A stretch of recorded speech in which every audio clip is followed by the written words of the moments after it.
இன்னொரு தபேலாகாரன்ற பேர் இன்றைக்கும் இருக்கு. இவர் ஒரு மிருதங்க கலைஞர் மட்டும் இல்லை, யாழ்ப்பாணத்தில் மட்டும் இல்லாமல் இன்னைக்கு இலங்கையில் இருக்கிற பல இடங்களிலும் வாசிக்கப்படுகிற மிருதங்கம் இவரால் செய்யப்பட்டதுதான்.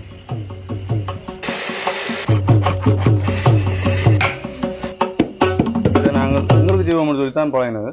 அது பிறகு அது தொழிலாகி தேவேந்திரன் ஒரு மிருதங்கம் வாசிக்கும் கலைஞராக தன்னுடைய வாழ்க்கையை ஆரம்பிச்சு இன்னைக்கு இந்த துறை மேல இருக்கிற ஆர்வத்தினால பலருக்கும் மிருதங்கத்தை வழங்கக்கூடிய ஒரு கலைஞராக மாறி இருக்கிறாரு. அதே நேரத்துல இந்த தொழிலை மிகவும் அர்ப்பணிப்போட கடந்த 35 வருடமா செய்து வராரு.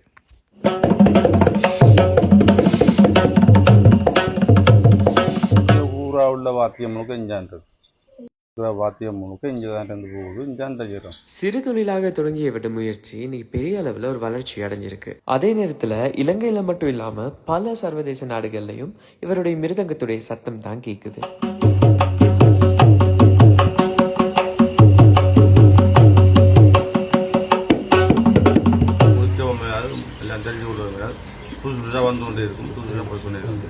கலைக்காக தனது வாழ்க்கையை அர்ப்பணிக்கிற கலைஞர்கள்ல தேவேந்திரனும் ஒரு முக்கியமான இடத்தை பிடிச்சிருக்கிறாரு.